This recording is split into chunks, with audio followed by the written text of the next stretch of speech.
Hey guys, welcome back to the channel. Today we'll be talking about how Quant could be at the centre of financial developments for years to come. So since the global pandemic, central banks around the world, especially the Federal Reserve, have conducted excessive amounts of money creation, and this has led to an explosion in the total money supply. And this can be observed in the Fed's balance sheet, where the Fed's balance sheet has seen significant increases. So due to the abundant levels of money creation since the start of the pandemic, this has induced reverberating effects across the wider marketplace and economy, which has led to inflation rates within the US increasing month on month since the start of the pandemic, where in the latest CPI inflation measure, inflation rates are currently at around 8%. So as well as the excessive amounts of money printing, especially within the US and by the Federal Reserve, other global events have also arisen, most notably which may impact the petrodollar system, which is the cornerstone in developments surrounding financial activities which arise around the world, where most notably Saudi Arabia are set to accept yuan as a means of payment for oil sales. So with the potential for Saudi Arabia potentially accepting yuan as a means of payment for oil,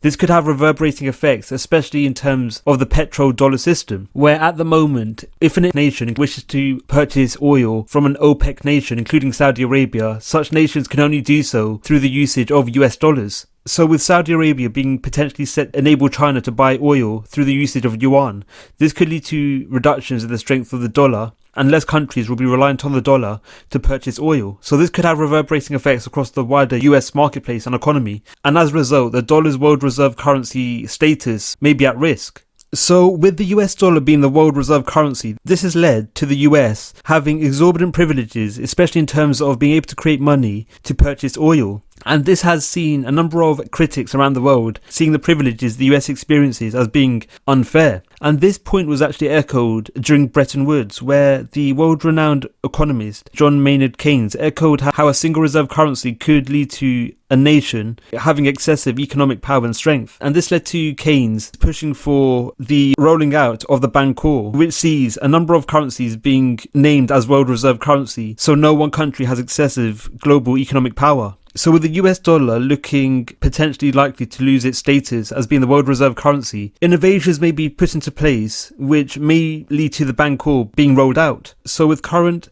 technological innovations, especially surrounding finance around the world, innovations including DLT and blockchain technology would have to be implemented to enable a Bancor system to arise around the world. So one such innovation that could improve the ability for the Bancor system to thrive could be Quant's overledger ODAP offering. So in a recent thread provided by Greg Lunt on Twitter, he detailed how the US dollar system, as well as the US dollar's status as being the world reserve currency, may be under threat. And he also noted how, interoperability will be invariably more important in the new era of finance. So the following clip, provided by Greg Lunt, goes into detail surrounding how interoperability, especially provided by overledger, could improve the seamlessness and the connectivity between varying currencies, which could make up the Bancor system. There are so many nation states based in Southeast Asia, South America, that have currencies pegged to the US dollar because of the defense mechanism of it being the United States government.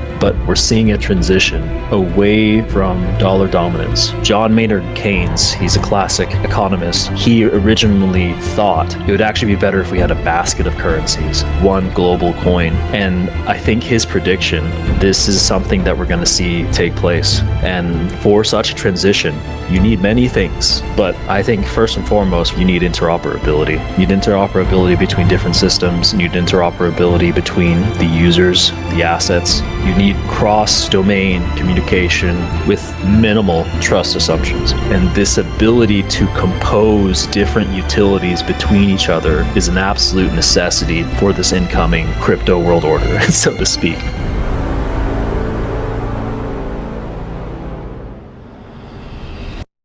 So with the potential rolling out of the Bancor system, an overarching platform would be required to enable connectivity between different currency systems at a given time. So one such technological innovation on the marketplace that could provide this connectivity could be Quant's overledger ODAP offering, where overledger provides the capability of inducing a number of features, including the connectivity between legacy systems and between DLTs and legacy infrastructure. So with the potential rolling out of the Bancor system, there will be a need for an overarching platform to enable the seamless and active ability for such currencies to be exchanged around the world. And again, one such innovation that could enable this activity is Quant's overledger offering. So there are innovations on the marketplace that could provide connectivity between varying currencies at a given time, most notably RippleNet. However, with central banks around the world looking to roll out CBDCs, where CBDCs are looking likely to be built on varying DLT networks, an overarching platform would be required to enable connectivity between DLT networks and legacy banking infrastructure, and at the moment RippleNet does not adhere to this desire. However, one innovation that could enable this activity is Quant's overledger ODAP offering, where again, varying networks of varying backgrounds, be it legacy based or DLT based, can plug into overledger at a given time, and thus enabling the active exchange of value between DLT networks and legacy systems. So this could lead to overledger being a key component, especially in terms of enabling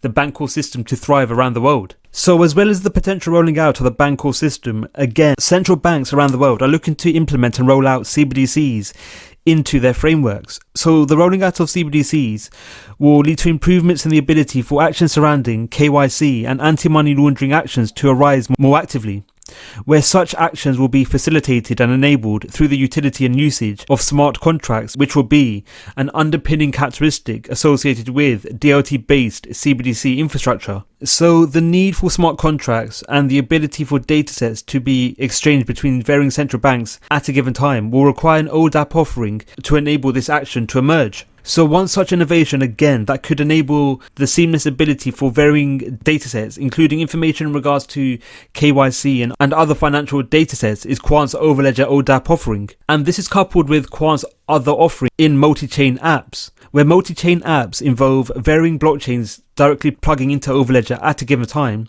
and this will see the selectivity of varying characteristics of given blockchains to be incorporated into a service. So for example, benefits surrounding the scalability of one blockchain could be coupled with taking on the benefits surrounding the cost effectiveness of another blockchain, as well as implementing smart contract utilities of a third blockchain offering. So the implementation of a number of characteristics into a single map provided by Quant's overledger will lead to improvements in the ability for actions, especially surrounding the transferring of datasets, to arise around the world. So the need for interoperability was actually highlighted and detailed by the Bank for International Settlement, where the bank detailed in a publication how an overarching platform would be required to enable connectivity between future CBDC ledgers and legacy banking infrastructure to enable the seamless ability for datasets native to these platforms to be exchanged between each other. So the benefits surrounding interoperability as provided by Quant's overledger ODAP offering could lead to Quant being a cornerstone in a number of developments around the world, especially again surrounding CBDCs and the tracking of information and datasets, especially surrounding the likes of KYC and anti-money laundering capabilities. So the potential rolling out of Quant's offerings into a number of these developments could be extremely exciting for QNT token holders, as central banks or financial bodies who wish to implement the benefits surrounding Quant's offerings, including overledger and multi-chain apps, will see such financial bodies being required to purchase QNT to gain access to these offerings.